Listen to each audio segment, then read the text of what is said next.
Matt, just the stretch there where you guys go up 14, and then you seemed like you needed good possessions, and I think 4 in a row you shot an air ball and then had 3 turnovers in a row. Just Right. was that the stretch you really kind of look back on and think maybe if that had turned out different?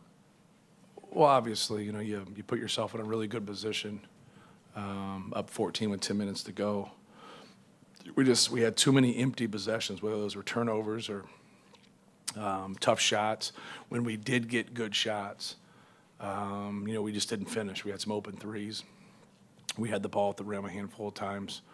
But I think anything you could kind of discuss about those stretches would take away, from Ohio State, because it wasn't like they just zapped our lead right away. I thought Ohio State was really good, and they made it hard for us to run offense, and they made some plays down the stretch. And they had some guys step up and make some threes that don't normally make threes, and you got to, give them credit for that.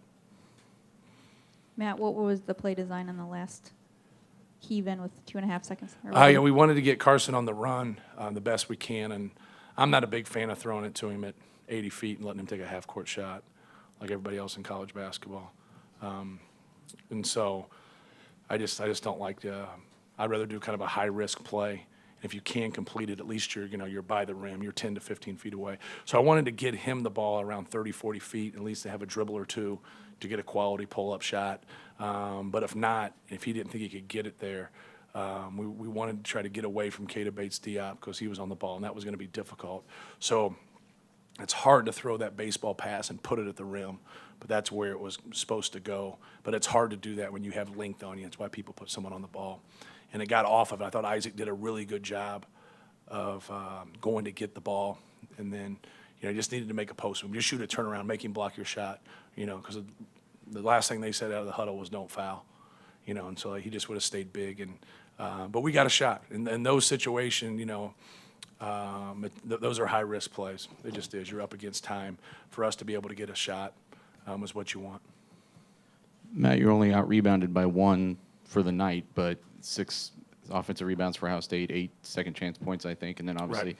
That's what decides it at the end. I mean, similar things that were costing you again tonight? No question. I thought that we did a good job of stopping them, but also part of stopping them is getting the rebound.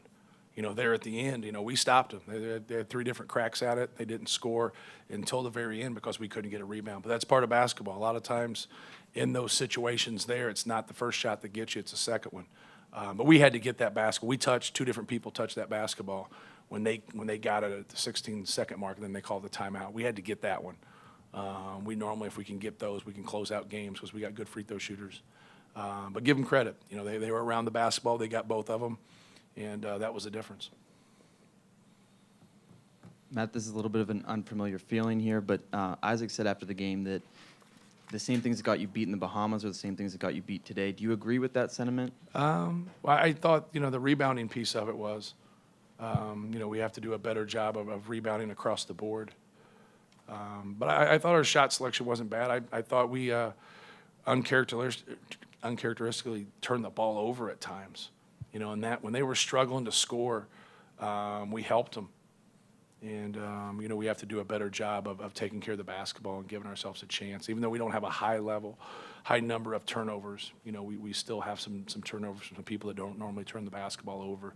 So I think that was something, we didn't give up. In the Bahamas, we gave up 20 offensive rebounds in one of the games. So I don't think it was that drastic of a thing. I think we got to have guys that are more ready to play and play harder and play tougher at times. Sometimes playing tough isn't about being physical, and it's about mental toughness and execution and things of that nature. We got in some crucial times and had some breakdowns offensively, not as much defensively. They hit some tough shots. Who do you want to beat you? So we got to score the basketball more than we did today. Coach, you've kind of always said through this win streak that these winning streaks, they don't matter. It's mostly about the postseason, the streak that matters. Right. How do you kind of talk to your guys and help your guys deal with maybe a foreign feeling of losing, because this hasn't Right. happened since November? Well, you got to see how they responded. When we lost 2 games in November, I thought we responded well, and we played well after that. We had a stretch of Arizona, Louisville, Northwestern, and Maryland. And I thought our guys responded and played well versus quality competition. And we just have to do a better job, I think of understanding who we are at times.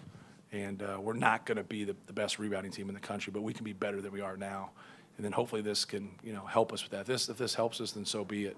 But it's not one of those years where, like last year where we were 14-4 and you're going to win the league. That's not going to happen. You're going to have to be better than that. And we've been in that situation before where we've gotten second in those years. And so it's a more difficult year with Michigan State and the success that they've had, and Ohio State. It seemed like a good number of the turnovers. There were a lot of tip passes, but also a lot of bobbles. Was there anything about their length or the way they were defending Well, I their would think wings the and tip guards? passes are, but we couldn't catch the ball in that last 10 minutes. I mean, that just wasn't one guy, but we were having a tough time simply catching the basketball and just concentrating. And that's what I kind of talk about, our mental toughness. And sometimes people, they want to know the answers to things, and it's hard to run offense when you can't pass and catch.